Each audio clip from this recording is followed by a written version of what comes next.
2 Tawarik pasal 14 ayat 1 sampai 15. Kemudian Abia mendapat perhentian bersama-sama dengan nenek moyangnya dan ia dikuburkan di kota Daud. Maka Asa anaknya menjadi raja menggantikan dia.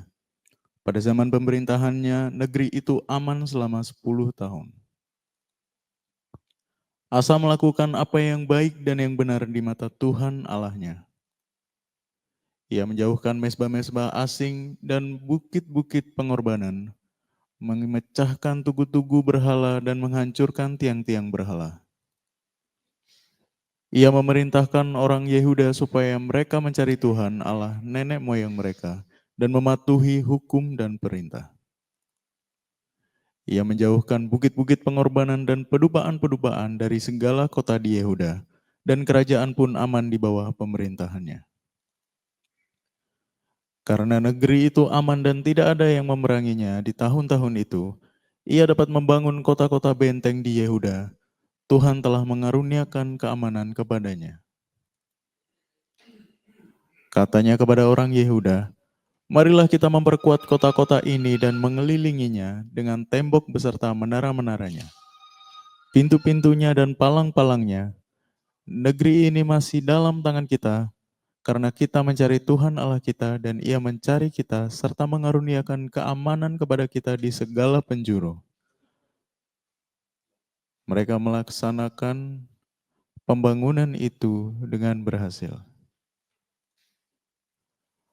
Pasukan-pasukan Asa yang dari Yehuda jumlahnya 300.000 orang yang membawa perisai besar dan tombak. Dan yang dari Benyamin jumlahnya 280.000 orang yang membawa perisai kecil sebagai pemanah. Mereka semua pahlawan-pahlawan yang gagah perkasa. Zerah, orang Ethiopia itu, maju berperang melawan mereka dengan tentara sebanyak 1.000.000 orang dan 300 kereta. Ia sampai ke Maresa. Lalu Asa maju menghadapinya. Mereka mengatur barisan perangnya di lembah Zefata dekat Maresa. Kemudian Asa berseru kepada Tuhan Allahnya, "Ya Tuhan, selain daripada Engkau, tidak ada yang dapat menolong yang lemah terhadap yang kuat. Tolonglah kami ya Tuhan, Allah kami, karena kepadamulah kami bersandar dan dengan namamu kami maju melawan pasukan yang besar jumlahnya ini. Ya Tuhan, Engkau Allah kami. Jangan biarkan seorang manusia mempunyai kekuatan untuk melawan Engkau." Dan Tuhan memukul kalah orang-orang Ethiopia itu di hadapan Asa dan Yehuda. Orang-orang Ethiopia itu lari. Lalu dikejar oleh Asa dan laskarnya sampai ke Gerar. Dari orang-orang Ethiopia itu amat banyak yang tewas, sehingga tidak ada yang tinggal hidup karena mereka hancur di hadapan Tuhan dan tentaranya. Orang-orang Yehuda memperoleh jarahan yang sangat besar. Mereka mengalahkan semua kota di sekeliling Gerar karena ketakutan yang dari Tuhan menimpa penduduknya. Mereka menjarahi semua kota itu karena jarahan yang besar terdapat di situ. Tenda-tenda pemilik ternak pun direbut mereka dan banyak kambing domba dan unta diangkutnya sebagai jarahan. Lalu mereka kembali ke Yerusalem.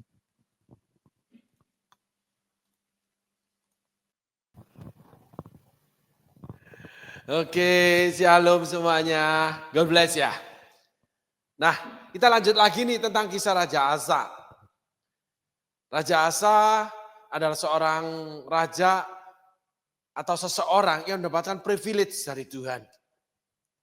Mendapatkan kesempatan dari Tuhan. Dalam usia muda sudah punya jabatan sebagai seorang raja. Karena ayah meninggal. Raja Asa mempergunakan kesempatan itu dengan baik. Raja Asa mendekat kepada Tuhan. Berarti sebelum Asa menjadi raja, naik tahta sebagai raja, Asa sudah mengenal Tuhan. Asa sudah belajar tentang Tuhan. Sehingga ketika dia menjadi raja, Asa menyimpang dari jalan Tuhan, Tuhan kirim hambanya seorang nabi. Tetapi nanti kita dapati nabi itu yang mengucapkan pemberitaan firman Tuhan malah ditangkap, dipenjarakan oleh Raja Asa. Asa yang sebelum menjadi raja belajar mengenal Tuhan, setelah menjadi raja melakukan yang baik dan benar untuk Tuhan. Tetapi setelah menjadi raja mengalami keamanan dari Tuhan dalam waktu yang lama. Tidak ada dikatakan Asa membangun berhala, tidak ada. Asa sebagai raja 35 tahun bersih dari berhala. Banyak orang merasa setelah meninggalkan dosa tertentu merasa bersih. Tapi sesungguhnya dia sedang memasuki pintu dosa yang lain. Raja Asa ketika Tuhan membuka pintu mengkoreksi dia melalui seorang nabi. Raja Asa punya karakter Saul. Saul mau membunuh Nabi Samuel. Karena ketika Nabi Samuel diutus untuk mengurapi anak Isai, Nabi Samuel bicara sama Tuhan. Aku sedang sembunyi nih. Kalau ketemu dengan Saul atau prajuritnya, aku akan dibunuh. Jadi Saul sudah berupaya membunuh Nabi Samuel. Asa menangkap, memenjarakan nabinya Tuhan. Di mana cinta Asa yang mula-mula? Ternyata Asa cuma membangun pengetahuan tentang Tuhan. Pengetahuan membuat manusia menjadi sombong. Tapi kasih itu membangun. Asa membangun pengetahuan, membangun kesombongan. Sehingga ketika Tuhan memberkati Asa, dengan diawali Asa menjadi seorang raja yang memenangkan pertempuran dan Allah mengkaruniakan keamanan. Allah memberi kesempatan Asa membangun kubu-kubu benteng. Asa mendapat privilege, mempergunakan dengan baik, menyingkirkan berhala-berhala sampai pedupaan. Dan Asa tidak membangun lagi berhala-berhala. Tetapi Asa ketika menjadi raja, 35 tahun dalam perlindungan Tuhan, mengikuti jejak Saul. Begitu dalamnya kebencian itu terhadap Allah, Asa memenjarakan seorang hamba Tuhan yang diutus Allah untuk memeringati Asa. Allah tidak pernah peduli dengan jabatanmu, dengan kekayaanmu. Allah tidak pernah peduli dengan apa yang kamu miliki, karena itu daripada Dia. Tidak ada hal sesuatu di bumi yang terjadi tanpa seizin Tuhan. Kita tahu ini. Tapi Allah peduli Asa memperbaiki dirinya, memperbaiki perilakunya. Tapi Asa sudah melewati garis batas yang lebih lagi. Ketika mendapat peringatan dari Allah, dia menangkap, memenjarakan hamba Tuhan yang diutus Allah. Asa mengikuti jejak Saul. Tetapi anehnya, di akhir hidupnya, Saul mencari Nabi Samuel. Mencari Allah, mencari petunjuk Allah. Asa tidak minta pertolongan Tuhan dan tidak mencari Allah. Jauh lebih parah Asa itu. Saya ulangi. Asa di awal sebelum menjadi raja, sebelum mendapatkan privilege Tuhan diangkat menjadi raja, lalu mendapat privilege Tuhan diberikan keamanan sama Tuhan, diberi kesempatan membangun kubu-kubu benteng, diberi kemenangan dalam pertempuran melawan Raja Ethiopia. Asa ketika di awal menjadi seorang raja, Dia menyingkirkan segala sesuatu yang tidak disuka oleh Tuhan. Yang menyakiti hati Tuhan. Dan Asa membawa orang untuk mengenal Tuhan. Begitu menjadi raja, itu yang Asa lakukan. Berarti sebelum menjadi raja, Asa sudah punya pengetahuan tentang Tuhan. Tapi belum melakukan apa-apa. Sudah dibangun atau membangun pengetahuan tentang Tuhan. Tapi pada akhirnya Asa tidak punya kasih kepada Tuhan. Coba saudara pahami ini dulu. Sehingga banyak anak-anak Tuhan ketika melayani Tuhan, ketika rajin beribadah kepada Tuhan, ketika diberkati Tuhan, melimpahkan berkat-Nya, ketika mulai memberitakan Injil-Nya, melayani Tuhan, entah menjadi apapun di gereja. Karena diberkati Tuhan. Dan berjalan waktu yang lama 35 tahun. Pada akhirnya Asa menyimpang dari jalan Tuhan. Bagaimana kenyamanan, kemenangan, keamanan yang Tuhan berikan, privilege Tuhan. Itu yang menghancurkan Asa. Ternyata kemenangan yang Tuhan beri, kemapanan Tuhan beri, keamanan yang Tuhan beri, penjagaan Tuhan beri kepada Asa, termasuk pada kita semua. Itu membuat kita menyimpang, berbalik dari Tuhan. Dengan hal yang sangat sebetulnya itu remeh. Artinya sangat ringan Tuhan itu mengerjakannya. Menegur kita untuk kembali kepada jalan-jalan Tuhan. Tuhan ingatkan kita untuk apa yang Tuhan pernah kerjakan, pertolongannya, kemenangan yang Tuhan beri. Tapi malah kita berbuat jahat terhadap apa yang Tuhan kerjakan, yaitu orang-orang yang Tuhan pakai. Asa mengikuti jejak Saul. Asa memiliki hati seperti Kain. Bagaimana orang benar apabila berbalik dari kebenaran itu, keadaannya akan menjadi jauh lebih buruk.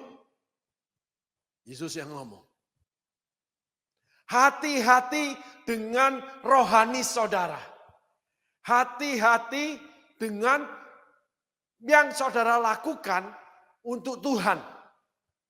Hati-hati dengan kemenangan yang saudara terima. Hati-hati dengan kenyamanan, kemapanan yang saudara miliki. Hati-hati dengan harta yang melimpah yang Tuhan sudah berikan. Kalau kisah Asa dalam waktu yang lama, Saul masih mencari Tuhan, Asa tidak mencari Tuhan. Keadaan Asa jauh lebih buruk daripada Saul. Salomo berbalik. Daud tidak melakukan kembali kesalahannya. Saudara mau pilih yang mana? Sehingga hari ini kita belajar kemurahan Tuhan, anugerah Tuhan, itu bisa menjadi ujian buat kita. Ujian takaran cinta kasih kita kepada Tuhan. Itu transaksional, tidak sesuai dengan yang sebenarnya, karena cuma buih. Ketika dibuatnya, hidup kita berhasil.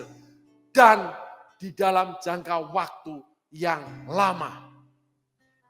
Sehingga suatu hari Tuhan akan muncul seperti pencuri di malam hari. Ketika Tuhan menguji dengan mengoreksi jalan kita yang salah. Pertanyaannya saudaraku, kenapa Tuhan pakai seorang nabi untuk memperingatkan Raja Asa? Berarti Raja Asa sudah tidak punya pergaulan sama Tuhan. Ketika saudara diteguhkan oleh orang lain, berarti saudara sudah menerima pesan Tuhan. Tetapi ketika Allah memperingatkan saudara, di mana saudara tidak menerima langsung dari Allah, berarti saudara sudah menyimpang dari jalan Tuhan. Yang di dalamnya berarti saudara sudah tidak bergaul karib dengan Tuhan. Terus kita harus telusuri. Hubungan intim kita dengan Tuhan itu sebenarnya sudah hancur. Hati kita mengejar keinginan kita sendiri. Berarti hati yang menjadi wadah itu posisi Tuhan, pengaruh Tuhan sudah kecil dibandingkan pengaruh dari keinginan kita, dari kepemilikan kita, dari apa yang kita nikmati. Karena ini jangka waktunya lama, Asa 35 tahun, Saul 40 tahun, Daud 40 tahun. Dan ada satu figur tokoh yang kita harus belajar. Musa 80 tahun. Hidup megah di Mesir. Menjadi pangeran, panglima perang.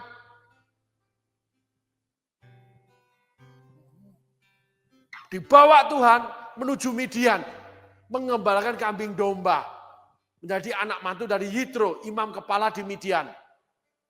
Setelah itu 40 tahun di padang gurun. Mengalami proses 80 tahun.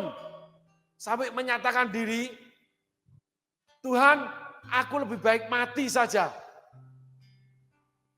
Karena Musa hatinya udah capek nangani pelayanan dia. Berapa banyak Musa-Musa yang ada seperti itu. Hamba-hamba Tuhan. Tapi Allah sudah menyediakan jalan keluarnya. Seperti Yesus disediakan Simon dari Kirene. Malaikat menguatkan Yesus. Seperti Elia yang dimana Tuhan kirimkan malaikat memberikan makanan, roti dan minuman. Musa pun sama. Disediakan 70 tua-tua. Bagikan sebagian rohmu. Kemampuanmu adalah 70 tua-tua. Sehingga semuanya tidak usah kamu kerjakan sendiri. Ketika ketidakmampuan kita sudah mencapai batasnya, sesungguhnya Allah sudah menyediakan yang terbaik. Sehingga kemampuan kita yang terbatas itu akan diisi lebih jauh pekerjaan kita dari pertolongan Tuhan sendiri. Asa tidak mau minta pertolongan Tuhan. Bagaimana kenyamanan, kemampanan, kekayaan, segala yang kita miliki membuat kita tidak bergantung bersandar lagi kepada Tuhan. Musa dalam ketidakmampuan dia, Elia, Yesus dalam ketidakmampuan dia, tertekan dia. Allah menyediakan pertolongan dan Yesus menerima namanya cawan kematian. Elia mendapatkan pelayanan yang baru. Mampu meneruskan pelayanan dia. Musa diberikan 70 tua-tua. Tetapi ada satu yang istimewa di Musa. Musa tidak transaksional dengan Tuhan. Karena di akhir hidupnya Musa mendapat hukuman. Musa nggak boleh masuk tanah perjanjian gara-gara cuma mukul batu. Kesetiaan Musa sekian puluh tahun tidak diperhitungkan. Proses yang dilewati Musa tidak masuk hitungan seakan-akan. Tapi di situ Allah menuliskan dalam kitab kehidupannya, yaitu Alkitab hari ini yang kita baca, bahwa Musa itu punya hati yang putih, yang suci, yang tulus, yang ikhlas, tidak transaksional seperti Asa, melayani pekerjaan Tuhan. Sehingga ketika dengan kesalahan sekecil itu, dia nggak boleh masuk tanah perjanjian. Janji yang dia terima, janji yang dimiliki seluruh bangsa Israel, yang banyak tidak terima tapi ada juga yang terima. Yosua, Kaleb terima. Yang setengah mati itu Musa 40 tahun. Mengajar setiap hari, berhakim, menyampaikan perintah Tuhan, meredakan amarah Tuhan, menasihati orang Israel. Lalu memimpin orang Israel berpindah-pindah tempat, yang awan, yang api ketika naik. Lalu mengajar orang Israel untuk hidup bagaimana di padang gurun. Karena Musa pemimpin panglima perang. Bagaimana itu menyediakan air. Bagaimana itu harus ada bilik namanya melahirkan anak. Ada departemen kesehatan. Lalu ada bilik namanya memisahkan pertengkaran suami istri. Tetangga yang berkelahi. Karena 600.000 kakak dikali 4 anak, 6 orang. Kurang lebih 2-3 juta, saudaraku. Memimpin sebuah kota yang berpindah-pindah. Maklum capek itu, pasti capek. Tapi Tuhan menyediakan pertolongan buat Musa, 70 tua-tua. Sampai mau mati bekerja buat Tuhan. Di akhir hidupnya dapat hukuman yang sangat ringan. Orang salah disuruh ngomong, cuman mukul. Dianggap tidak menghormati Tuhan di hadapan umatnya. Ini pertimbangannya Allah bagaimana nih dengan kesetiaan. Tapi Allah sesungguhnya sedang menguji Musa. Atau Allah menyatakan pada Musa. Allah memberitakan pada kita pembaca kitab Injil, pembaca Alkitab dalam kisah Musa. Bahwa Musa tidak transaksional.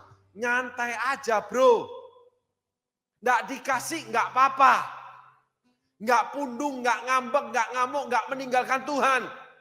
Nggak meninggalkan pelayanan. Sampai titik garis akhir, Musa suruh naik ke Gunung Nebo, suruh melihat dari ujung ke ujung tanah perjanjian. Habis itu Musa dipanggil pulang. Nggak ada tertulis Musa ngomel, Musa protes. Musa cuma protes ketika bangsa Israel dibunuh sama Allah.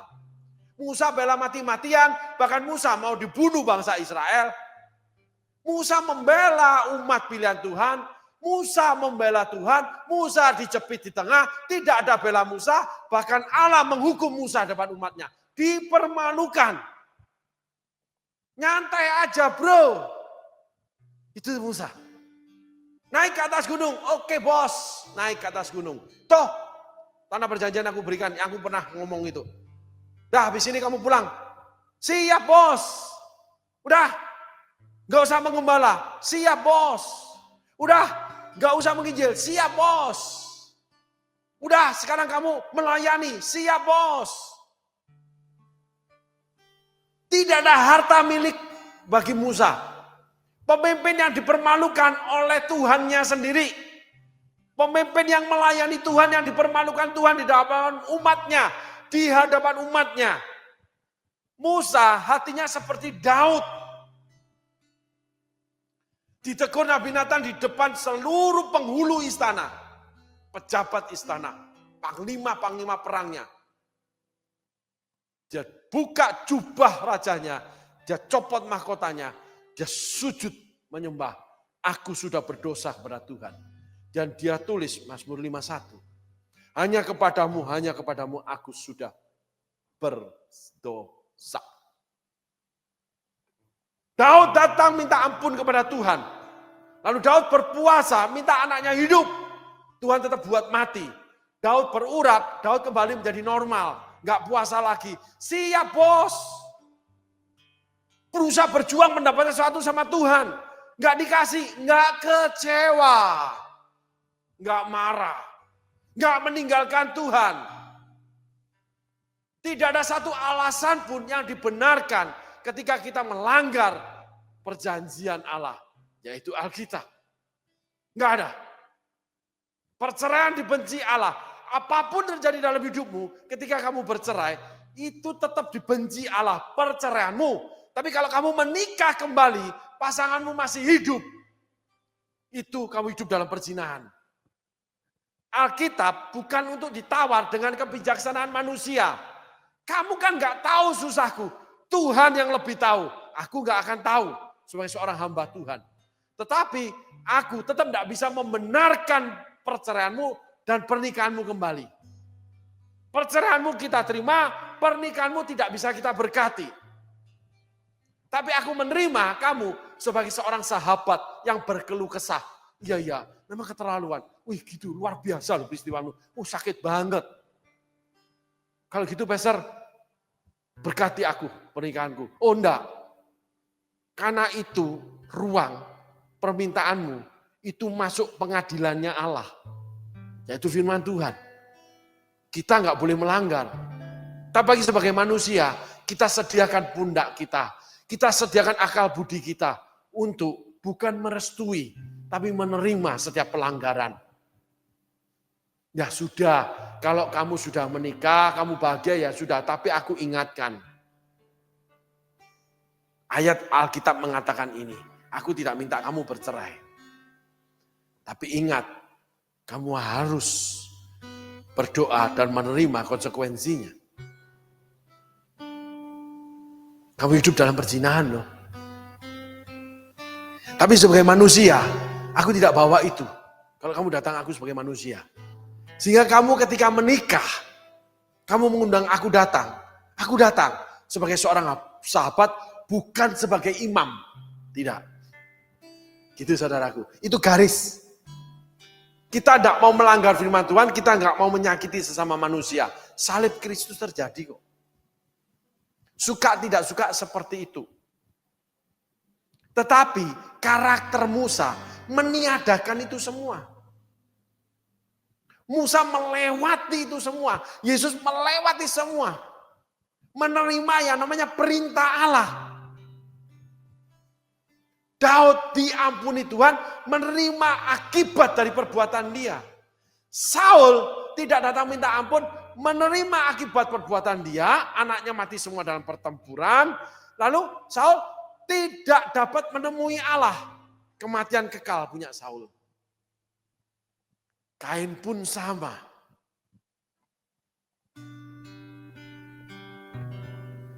Salomo terjadi pertobatan.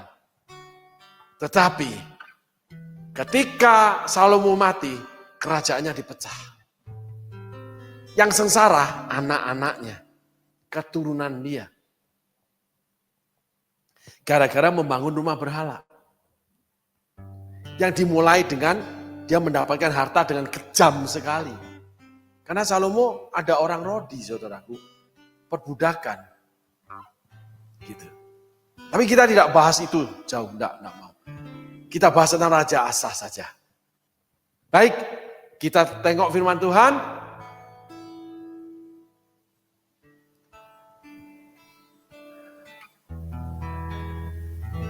Ayat 5.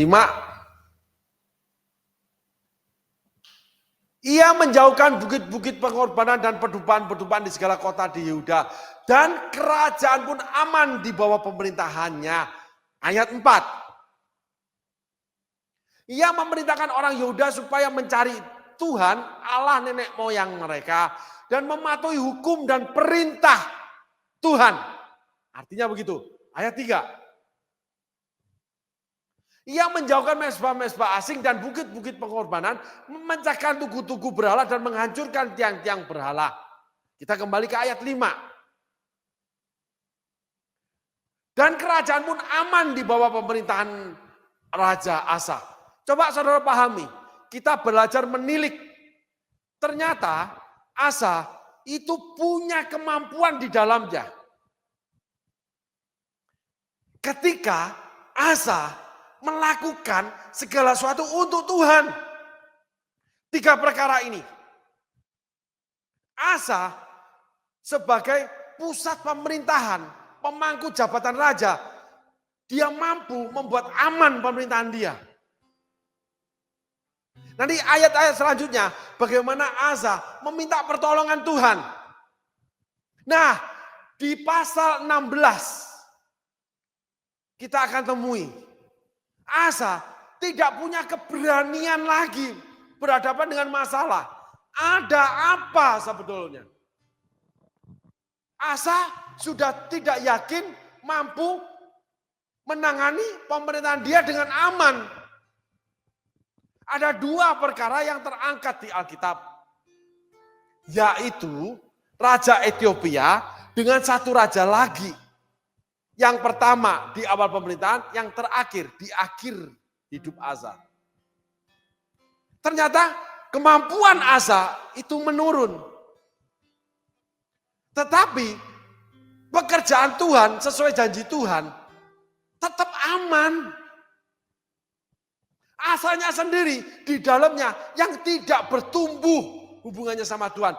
Di dalamnya rohaninya nggak bertumbuh. Berapa banyak anak-anak Tuhan yang pekerjaannya berkembang, yang pelayanannya berkembang. Di dalamnya sebenarnya dia mengalami kehancuran hubungan dengan Tuhan. Itu kisah Asa. Daud 40 tahun Tuhan jagai.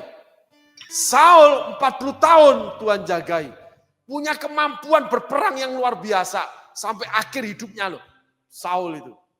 Salomo punya kekayaan, punya keamanan sampai 40 tahun. Allah akan menepati, menggenapi janjinya. Tapi untuk masuk ke surga, untuk tinggal tetap di dalam Allah, untuk tetap mengasihi Allah, tinggal di dalam hati Allah. Itu bukan karena janji Allah. Itu karena cintamu di awal yang akan teruji. Transaksional atau seperti Musa. Tulus, ikhlas, tanpa tuntutan. Sehingga ketika kehilangan hak seperti orang lain masuk tanah perjanjian.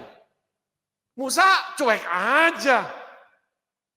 Siap bos, gak apa-apa. Kehilangan pelayanan gak apa-apa bos. Dianggap salah, terima. Enggak terus, ya pastor, karena begini, maka saya udah enggak mau melayani lagi. Karena peristiwa gini, saya enggak mau ke gereja lagi. Karena pastor saya seperti ini, maka saya enggak mau lagi ngikut pastor saya.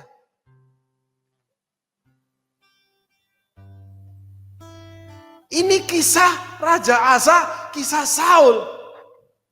Beda dengan Musa. Daud pun sama, diberikan sakit sampai mati. Daud tetap memuji Tuhan. Menerima kok. Anak tetap ditentukan mati, minta hidup tidak dikasih. Menerima kok. Daud dan Musa tidak transaksional, saudaraku. Jadi kerohanian seseorang, cinta kasih terhadap Allahnya, bukan dilihat dari bagaimana dia mencurahkan kasihnya kepada Allahnya dalam perbuatannya sesaat. Itu akan teruji story kisah orang itu sampai dipanggil pulang. Apakah cintanya, komitmennya tetap stabil.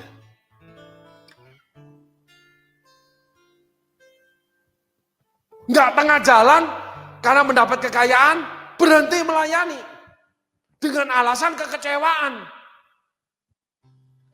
Saya menemui beberapa orang seperti itu. Ketika terjadi pembicaraan hati ke hati, selalu curhatnya ke sana. Tapi sebenarnya bukanlah seperti itu. Musa tidak ada kekecewaan. Musa fight terus sama Tuhan. Hati yang mengasihi Allah, hati yang mengasihi manusia, yaitu bangsa Israel. Apapun terjadi, saya harus tetap pelayanan. Apapun terjadi, saya harus memberi. Memberi diri, memberi apapun. Dalam suka dan duka. Karena hubungan sama Tuhan sama dengan kita menikah. Hubungan pelayanan itu sama dengan kita hubungan pernikahan. Efesus 5 katakan itu. Sama dengan jemaat dengan Kristus. Kristus itu yang diurapi.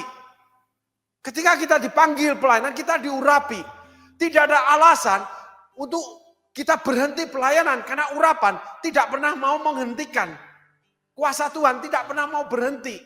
Tapi kita yang enggak mau kuasa Tuhan bekerja dalam hidup kita. Mengandalkan kekuatan diri sendiri. mengolah bisnis sendiri, pakai cara sendiri, pakai cara-cara hikmat dunia. Paulus menulis, kamu mengawali dengan roh, kenapa kamu mengakhiri dengan daging? Yaitu roh-roh dunia yang miskin. Sehingga orang-orang ini akan miskin. Kalau dia nggak miskin, keturunannya akan miskin.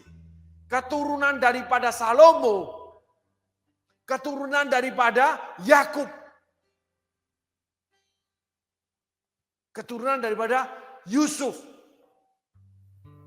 Miskin semua. Halo. Itulah kesetiaan. Kesetiaan tidak mungkin terjadi kalau kamu tidak punya hati cinta yang tulus. Kalau kamu transaksional. Cinta kekuatannya seberapa besar akan terukur. Perjalanan storymu sampai dipanggil pulang. Apakah kamu tetap setia seperti di awal yang dikatakan kasih mula-mula di kitab Wahyu. Yang dikatakan kamu suam-suam kuku. Tidak panas, tidak dingin, aku muntahkan kamu. Maka kamu tidak di mulutku, tidak dalam perlindunganku. Seperti Asa. Kamu akan terbuka, bebas untuk diserang oleh siapa saja. Dan oleh kerajaan kuasa kegelapan. Itu yang paling pokok. Karena kamu sudah tidak di dalam mulut perlindungan Allah. Jadi kamu tidak di dalam mulutnya. Siapa yang bisa membuka mulut Allah?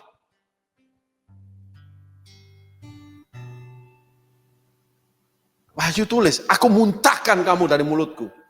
Sehingga kalau kita benar-benar terus panas sama Tuhan, kita tetap semangat melakukan apa yang Tuhan kehendaki. Bekerja sesuai dengan Tuhan kehendaki. Punya perusahaan sesuai dengan Tuhan kehendaki mengelolanya. Pelayanan sesuai dengan yang Tuhan kehendaki.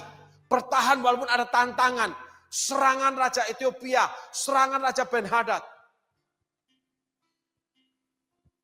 Tetap datang kepada Tuhan. Ketika sakit penyakit menyerang, tetap berdoa kepada Tuhan. Walaupun memakai cara ya dokter dan sebagainya. Nanti pertolongan Tuhan akan datang, Tuhan akan kirim. Orang-orang yang seperti malaikat menolong saudara. Di mana saudara mendapatkan kekuatan untuk hal-hal seperti itu. Di mana saudara sebenarnya sedang terpuruk. Kalau uang, Tuhan akan kirimkan uang melalui orang-orang yang punya hati seperti malaikat bagi Tuhan. Apapun yang saudara butuhkan. Saudaraku, saya punya sebuah cerita dari kesaksian hidup saya sendiri. Pada suatu kali saya mengalami yang namanya 2 kali saraf kejepit. Yang pertama di punggung, saya tidak bisa berdiri tegak, saya berdiri pasti bengkok.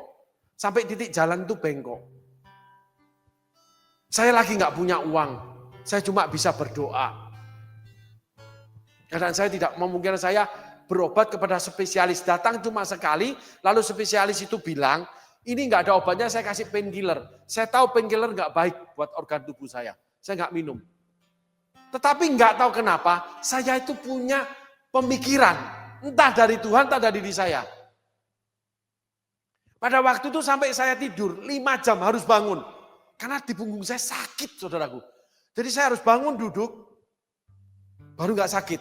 Setelah beberapa saat, baru saya tidur lagi. Dan tidur itu nggak bisa posisi tertentu, nggak bisa, saudaraku. Tetapi nggak tahu kenapa tiba-tiba saya tuh punya pemikiran, saya setiap hari harus cuci mobil. Mobil yang diberi sama Allah, bukan saya beli, bukan. Karena saat itu kemampuan ekonomi saya nggak mungkin saya bisa beli mobil. Tapi Tuhan kasih. Kalau isi bahan bakar bisa, servis bisa. Singkat cerita saya cuci mobil. Mau mobil sedang bersih, mau kehujanan, mau tengah malam saya cuci. Setiap kali saya pergi pulang saya cuci. Pemikiran saya cuma satu. Kalau cuci itu dari cuci ban sampai yang di atapnya itu tangan terulur, kaki jongkok. Sehingga semua otot, semua saraf tertarik. Pemikiran saya cuma dia itu kejepit di antara tulang. Gitu. Dan berjalannya waktu pada suatu kali hilang, saudaraku. Beri kemuliaan buat Tuhan. Sehingga setiap kali kalau ketemu orang yang kena saraf kejepit di punggungnya, salah satu saya bicarakan, cobain, mungkin ini benar. Dokter menyarankan yang namanya renang. Sebetulnya kalau kita lihat gerakan renang sama dengan gerakan cuci mobil. Tangan dan kaki bergerak, saudaraku. Karena tidak punya uang, tiba-tiba kepikir cuci mobil. Dan hilang sampai hari ini, saudaraku. Saya mampu kuat berdiri. Tidak bengkok lagi. Yang kedua, beberapa waktu yang lalu, tiba-tiba tangan saya kesemutan, saudaraku. Karena sudah punya berkat Tuhan sedikit, saya datang ke ahli tulang, ahli saraf, profesor pendiri rumah sakit tulang. Di tempat saya tinggal.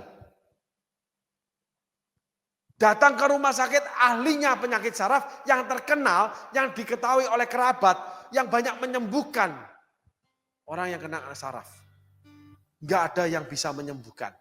Bahkan saya pergi ke beberapa termasuk profesor, datang satu kali, tidak dikasih obat, disuruh pulang. Udah lakukan senam gini aja. Sekali lagi dengan ahli saraf, dengan segala peralatan dia, disetrum di apapun, keempat kalinya saya nggak boleh datang lagi. Mereka menyerah. Sebenarnya tangan saya tetap kesemutan sebelah kiri. Foto loh, sudah foto saya ini. Sudah ada fotonya. Tetapi saya menemukan seorang dokter umum yang menyatakan ini saraf kejepit 2 tahun. Kamu akan sembuh. Dan diobati rutin sama dia setiap bulan. Bukan dokter, bukan spesialis, dokter umum. Dan memang benar. 2 tahun kemudian sembuh saraf tangan kiri saya. Beri kemuliaan buat Tuhan. Tuhan sediakan malaikat itu. Yang namanya dokter umum ini. Kalau yang ke dokter satunya setiap kali datang. Itu peralatan banyak, bayarnya mahal. Kalau ini enggak, ongkos pemeriksaan cuma 100.000. Setelah itu minum vitamin saya. Dan sembuh. Ternyata setelah disuruh periksa darah sederhana, didapati saya kekurangan vitamin D, kekurangan magnesium, kekurangan yang namanya kalsium tulang saya. Dan diobati sama dia. Lalu disuruh minum susu. Dan sembuh. Tinggal sedikit banget saudaraku. Saya pada beberapa saat yang lalu sampai pada titik, saya berdiri begini saudaraku ya. Enggak bisa. Saya harus sampai cari tempat duduk yang bersandar, yang miring ke belakang. Tegak enggak bisa saudaraku. Sehingga saya berdiri gini enggak bisa. Karena tangan saya gitu, kesemutan. Lama-lama mati rasa dia. Karena sarafnya kejepit. Saraf motoriknya itu saudaraku. Tapi benar-benar 2 tahun. Tuhan bicara terus. Saya secara manusia, saya juga selalu mencari yang terbaik. Toh Tuhan kirimkan berkatnya. Sampai ke profesor, dokter tulang, pendiri rumah sakit tulang yang terkenal di Bandung. Dan beliau periksa, lihat fotonya, 1 kali aja. Sudah senam ini aja deh. Sampai dokter umum tuh bilang, heran saya, kenapa dokter-dokter saraf kok nggak mengobati tulang dan otot dan sarafnya? Kenapa kok cuma ngasih painkiller? Ya itu perdebatan mereka, saya nggak ngerti saudaraku ya. Nggak tahu yang mana yang benar, karena itu ilmu kedokteran nggak saya punya. Tapi ada pembicaraan itu. Dan dokter ini sederhana, dia kasih vitamin. Tulangnya, sarafnya, ototnya. Dari vitamin itu saya dikasih minum susu. Ternyata betul 2 tahun, saya sudah nggak kesemutan. Kesemutan dikit banget. Sangat sedikit. Yang terakhir, saya kalau berjalan tuh saudaraku, tangan saya mengayun. Itu setelah berhenti, berapa saat kemudian, itu sakitnya otot cekot-cekot tuh saudaraku. Saya ada kelumpuhan ini.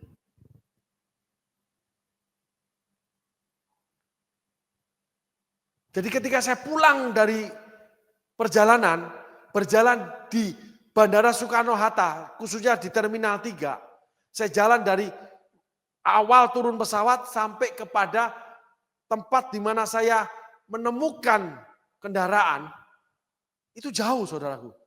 Tangan saya selalu sakit ketika diayun. Pernah saya coba bawa botol, sakitnya luar biasa. Kadang 3 jam hilang, kadang sampai besok. Kadang bisa berhari. Habis itu hilang. Saya nggak ngerti lagi harus gimana. Tapi tiba-tiba saya punya pemikiran. Kan saya juga berenang, saudaraku. Saya tanya dokter, dok kalau saya berenang gimana? Oh bagus, berenang aja. Tapi dokter tidak menyarankan berenang, enggak. Dan saya tidak bicarakan itu sama dokter. Lalu saya melakukan senam air sendiri. Segala tangan saya arahkan mendayung di air. Atas, bawah, kanan, kiri, ke belakang, ke samping. Setiap minggu minimal 2 kali, maksimal 3 kali. Tapi kalau di tempat sebuah kota, khususnya di Palangka, saya bisa 1 minggu setiap hari renang. Minimal 5 kali. Karena kegiatannya belum padat. Dan saya senam. Dan saat ini ketika saya berjalan, tidak sakit lagi otot saya. Ketika saya sudah putus asa dengan tubuh saya sendiri. Pertolonganku datang darimu. Pegang tanganku, jangan lepaskan. Karena nggak bersandar pada kekuatan sendiri. Nggak bersandar punya uang. Tapi tetap dengaran suara Tuhan. Walaupun kita nggak bisa melepaskan diri dari yang namanya hidup natural. Ya dokter dipakai Tuhan. Tapi ada satu masa, ada satu sisi. Kita akan mentok saudaraku. Ternyata pertolongan itu ada di dalam kita. Tiba-tiba terpikirlah hal seperti itu. Dan saya sembuh. Saraf dokter yang sembuhkan, otot saya yang sakit, saya menyembuhkannya sendiri. Karena nggak tahu mesti ngomong kemana. Karena saya bicara dengan dokter saya juga, oh ya itu ototmu kena radang, ototmu cedera. Udah selesai, dikasih vitamin juga. Tapi tetap terjadi. Berarti otot saya sudah layu. Karena begini saudaraku, menurut ilmu kedokteran, ini kesaksian dikit menopang daripada apa yang saya beritakan. Ketika kita kekurangan kalsium, magnesium, vitamin D, vitamin-vitamin yang dibutuhkan untuk pertumbuhan otot, tulang, dan saraf, maka tulang kita akan rapuh, saraf kita akan lemah atau kaku, otot kita akan layu. Karena usia. Di atas 30 khususnya 40 tahun, otot itu akan turun layu. Saraf pun sama. Sehingga rata-rata orang terkena kejepit saraf, masalah otot gampang cedera, tulang gampang patah di atas 40 tahun. Itu normal. Ada yang tidak. Ya. Karena memang sikap hidup, asupan makanan itu tidak menunjang itu. Khususnya juga olahraga. Saya olahraga, tapi asupan saya tidak menopang itu. Dan saya banyak duduk, banyak yang namanya menulis di dunia media sosial, termasuk di handphone. Itu pelayanan saya, saudaraku. Yang diterima oleh saudara-saudara di banyak tempat. Termasuk hari ini, Smart People, ada saudara-saudara yang bergabung yang ada di benua yang lain. Jadi saya fokus. Membuat otot, saraf itu lemah. Apalagi umur usia saya 61 tahun. Layu. Nah, Tuhan berikan dokter, Tuhan berikan inspirasi di dalam diri saya. Dan kesembuhan terjadi. Tetapi didampingi pertolongan, yaitu dokter yang mengucapkan itu. Saya juga lihat di Google. Dokter-dokter ahli tulang, ahli saraf, dokter-dokter yang menangani otot, yaitu dokter-dokter olahraga. Dan Tuhan sediakan.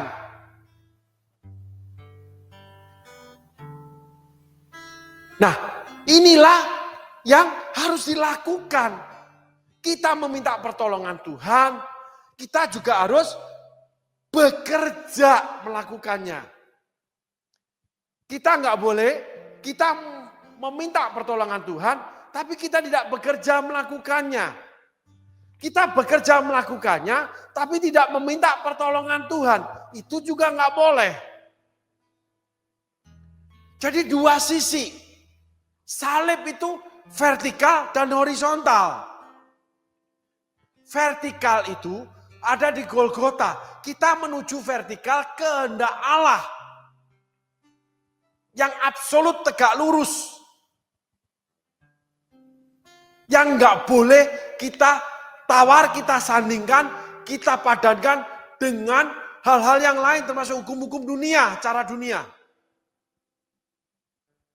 Tetapi kita juga harus memikul yang namanya salib kayu horizontal. Sampai kita tidak mampu. Tapi Yesus dengan kekuatannya, dia pikul salibnya. Gitu. Yesus menyelesaikannya sampai nggak mampu. Simon dari Kirene menolong dia. Sehingga ada bagian kita menyelesaikan panggilan hidup kita. Ada bagian Tuhan menolong dan menyediakan yang terbaik buat kita. Namun ketika Raja Asa sudah hidup dalam kejayaan kemapanan 35 tahun. Raja Asa sudah tidak meminta pertolongan Tuhan. Yang didahului ketika Tuhan mengkoreksi, Tuhan mengingatkan, Tuhan mengutus nabinya, dia tangkap, dia penjarakan. Saudaraku, tiba-tiba Tuhan ingatkan, apabila saudara ada kebencian terhadap seorang hamba Tuhan, ada ketidaksesukaan atau saudara menolak peringatan dari seorang hamba Tuhan, hati-hati. Jangan-jangan benar ini hamba Tuhan ini, Tuhan yang utus. Ketika saudara tidak mampu atau tidak mau menerima sebuah khotbah yang mengkoreksi saudara, hati-hati. Saudara sedang mengikuti jalannya Saul yang ditegur Nabi Samuel, jalannya Asa yang ditegur oleh Nabi Ahia. Hati-hati saudaraku. Dan sesungguhnya di balik itu, saudara sudah membangun kesombongan. Karena di dalam keberhasilan saudara, saudara punya pengetahuan menurut saudara. Tetapi pada akhir hidup saudara yang sombong, yang merasa mampu, yang merasa bisa mengandalkan kekuatan sendiri, mengandalkan manusia, celakalah orang itu. Alkitab menulis, Yeremia. Ketika Raja Asa berhadapan dengan penyerbuan kembali, dia gagal. Dia tidak mau memerangi masalah itu. Bahkan dia ambil milik kepunyaan Allah. Ketika kamu ada masalah keuangan, persembahanmu kepada Tuhan kamu ambil untuk menyelesaikan masalahmu. Hati-hati, kamu seperti Raja Asa atau Raja Hizkia. Saudara baca itu. Benda-benda mulia, emas, perak diambil, diserahkan kepada musuh. Itu sama dengan Yudas. Tapi saudara bisa berhasil 35 tahun. Saudara bisa jaya, menang terus dalam bisnis, menang terus dalam pelayanan, 40 tahun seperti Saul.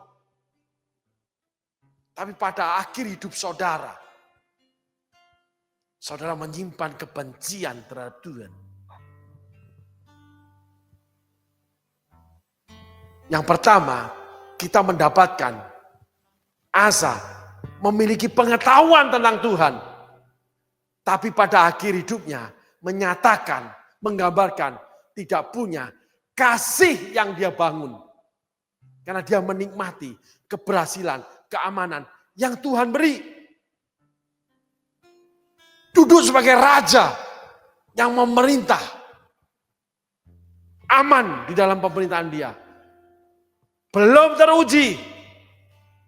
Tapi ketika masalah datang, saudara tidak mau menanganinya.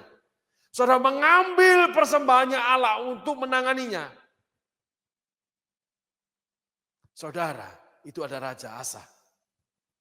Di mana akhirnya saudara menghadapi hukuman Tuhan. Sampai Tuhan tegur dengan sakit, Asa tidak minta pertolongan kepada Tuhan. Yang diawali dengan Asa menolak koreksi yang disampaikan oleh Tuhan melalui seorang nabinya. Koreksi yang mungkin dari teman saudara, dari pasangan hidup saudara, dari pastor saudara, dari rekan pelayanan saudara. Saudara memusuhinya seperti Raja Asa memusuhi Nabi Ahia. Yang membuat Raja Asa tidak mampu kembali kepada Tuhan. Raja Asa menjadi Saul. Bahkan melebihi Saul. Tidak meminta pertolongan Tuhan. Sebuah kisah yang unik dari Raja Asa. Orang yang demikian lekatnya sama Tuhan. Orang yang punya pengetahuan tentang Tuhan. Orang yang bekerja keras melakukan sesuatu untuk Tuhan. Dengan resiko di awal jabatan dia bisa dilawan, diberontak oleh rakyat. Karena rakyat menyembah berhala. 3 hal dia lakukan. Dan Tuhan senang. Karena di hadapan Tuhan dianggap baik dan benar. Setelah itu Asa dengan tangan yang kuat oleh karena penyertaan Tuhan memerintah sebagai raja. 35 tahun diberikan keamanan Tuhan. Akhirnya Raja Asa tidak bergantung kepada Tuhan. Raja Asa memandang ringan teguran Tuhan. Bahkan Raja Asa memenjarakan orang yang diutus Tuhan. Kenapa? Karena kenyamanan membuat manusia merasa sanggup berdiri sendiri tanpa Tuhan. Karena itu keberhasilan yang lama. Saul di masa akhir pemerintahannya baru mencari Nabi Samuel yang sudah dipanggil pulang. Saul mencari dengan cara-cara yang dilarang Tuhan. Memakai pemanggil arwah. Ada orang-orang ketika punya duit, dia dengan duitnya merasa dapat membeli Tuhan. Membeli pelayanan, membeli rohani. Dengan uangnya dia kasih kepada gereja. Nah, saya akan tutup sebuah kesaksian. Ada seseorang di mana saya berada di sebuah gereja besar yang uangnya berlimpah. Sebagai contoh, perayaan Natal duduklah 12 pengusaha. Ceritanya begitu, saudara. Mereka cuma bilang begini, rapat itu enggak sampai 5 menit. Kamu ngasih berapa? Buka cek. Yang ini sekian puluh juta, yang ini sekian puluh, terkumpullah ratusan juta. Begitu mudahnya uang itu keluar. Ini gereja luar biasa. Orang-orang kaya yang mengurusnya. Saya tinggal sebagai jemaat di dalamnya. Lalu pada suatu hari, mereka memanggil seorang hamba Tuhan untuk memimpin gereja mereka. Datanglah hamba Tuhan ini. Saya nggak sebutkan namanya. Lalu mulailah dikelola rohaninya, dikirim pembicara dan sebagainya. Lalu muncullah satu orang kuat, ekonomi yang paling kuat, yang paling kaya. Dalam perjalanan hamba Tuhan ini melayani di gereja ini karena permintaan mereka. Hamba Tuhan ini melaksanakan firman Allah. Yaitu bagian-bagian Allah yang harus diberikan. Pemasukan gereja itu tidak mumpuni, saudaraku. Tetapi di dalam pertemuan, meeting, hamba Tuhan ini akhirnya terjebak dalam perdebatan. Kata-kata binatang dikeluarkan buat hamba Tuhan ini, saudaraku. Itu, di dalam rapat itu ada seorang full timer, hamba Tuhan, yang teman saya cerita, saudaraku. Bagaimana hamba Tuhan pendeta ini yang diangkat jadi gembala, diminta jadi gembala, itu dikata-katai dengan binatang-binatang. Tidak lama kemudian, orang yang mengeluarkan kata-kata itu terkena kanker. Dan di dalam sekian tahun dia keliling dunia berobat.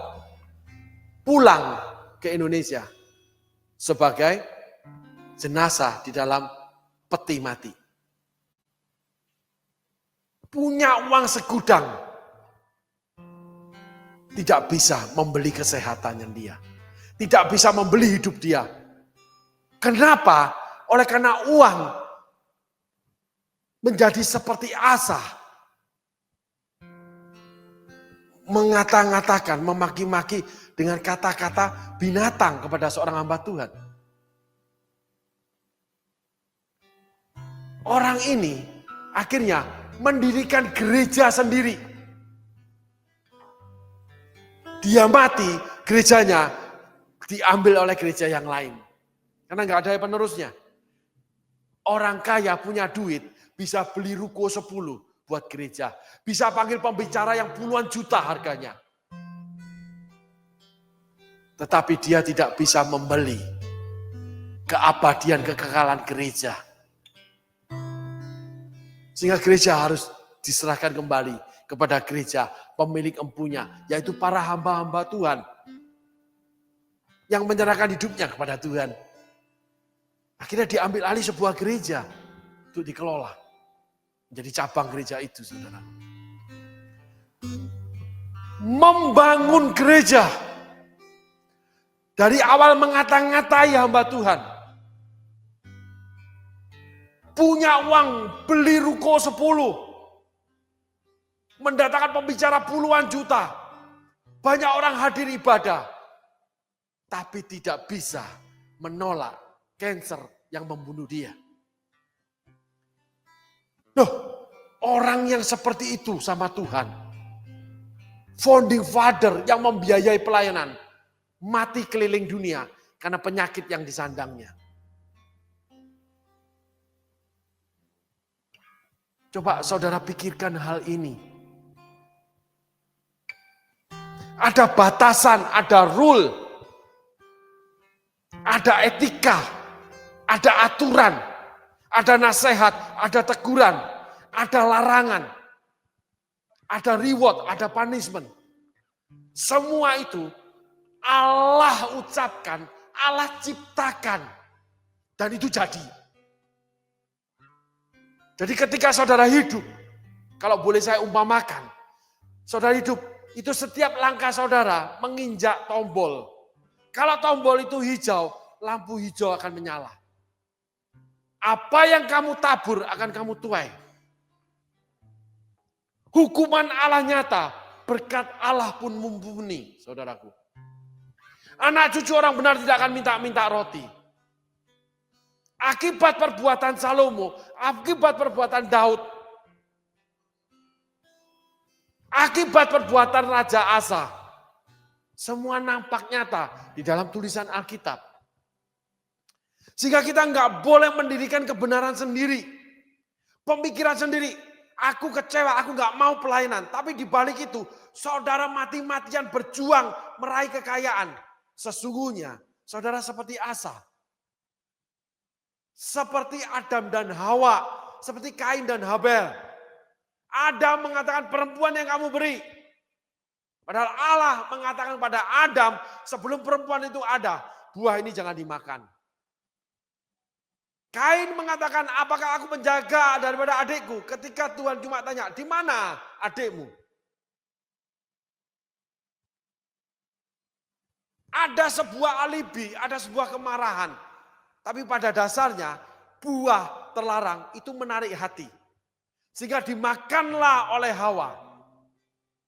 Dan diberikan kepada suaminya. Kan suaminya mendengar dari Tuhan, tidak boleh. dan dimakanlah oleh suaminya. Ketika Allah datang, Allah bertanya, dia langsung tunjuk perempuan yang kamu beri. Seakan-akan Allah itu salah memberikan perempuan ini. Padahal perempuan ini tidak mendengar langsung dari Tuhan.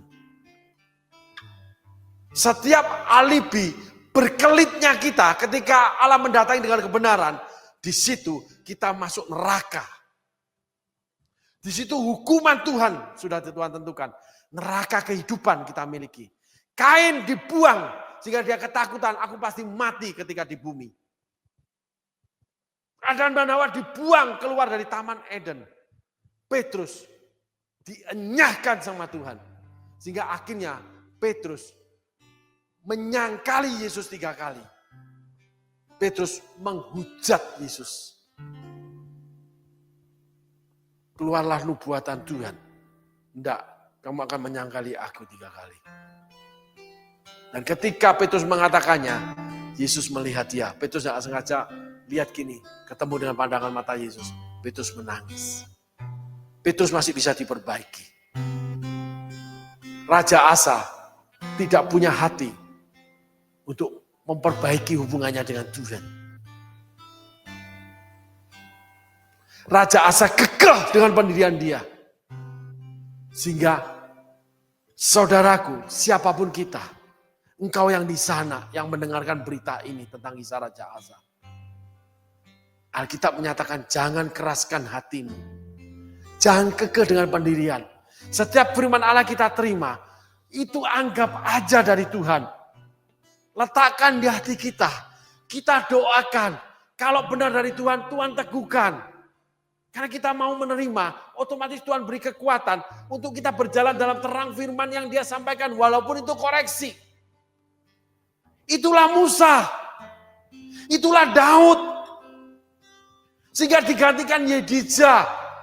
Allah jatuh hati terhadap anak itu. Ada sisi-sisi Allah yang kita harus pelajari. Hukuman dia, kasihnya, surga yang Tuhan sediakan, neraka yang Tuhan ciptakan. Reward and punishment.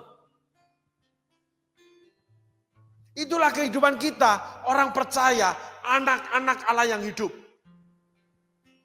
Ada yang masuk dalam neraka.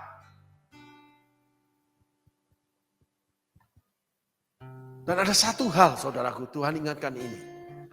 Yudas tidak diperingati loh seperti Asa. Nah, Yudas Yesus melakukan, orang yang mencium pipiku pertama kali, dia akan menyerahkan aku. Lalu Yesus juga ada berkata, Yudas lakukan apa ada di hatimu. Setelah Yesus ngomong, iblis merasuki Yudas. Yesus mendorong Yudas saudaraku. Itu pendapat saya ya. Tidak bilang, Yudas jangan lakukan itu. Enggak. Dia cuma berikan jalannya. Orang yang mencium pipiku pertama kali, dia akan menyerahkan aku. Lalu ada kata-katanya, Yudas lakukan apa yang ada di hatimu. Seakan Yesus yang membuka pintu buat iblis merasuki Yudas. Langsung Yudas melaksanakan menjual Yesus. Ada Alkitab, ada isi Alkitab, ada firman, ada kisah yang harusnya menakutkan buat kita. Yaitu karakter Yesus menangani hidup kita. Karakter Yesus mengurus hidup kita. Salah satunya dosa-dosa kita. Dan respon kita yang membawa kepada pengampunan Tuhan. Atau membawa kita berjalan lebih jauh. Dalam keadaan hidup yang salah. Sehingga akhirnya mati menderita di dalam kesalahan. Karena seperti Raja Asa tidak mencari pertolongan Tuhan. Amin saudaraku. Tuhan Yesus berkati. Biarlah renungan hari ini menjadi bahan yang kita renungkan baik-baik. Supaya kita dimampukan Tuhan. Dan mau menerima setiap teguran dari Tuhan. Untuk meluruskan jalan kita. Sehingga kita tidak menjadi Asa. Yang tetap menetapkan. Tidak meminta pertolongan Tuhan. Dengan kata lain, tetap dengan keputusannya, dia jalan sendiri. Secara sadar tidak sadar, saudara sudah bertentangan atau melawan, berperang dengan Tuhan. Pribadi yang tidak mungkin bisa kita salahkan atau kalahkan. Amin saudaraku. Terima kasih. Tuhan berkati.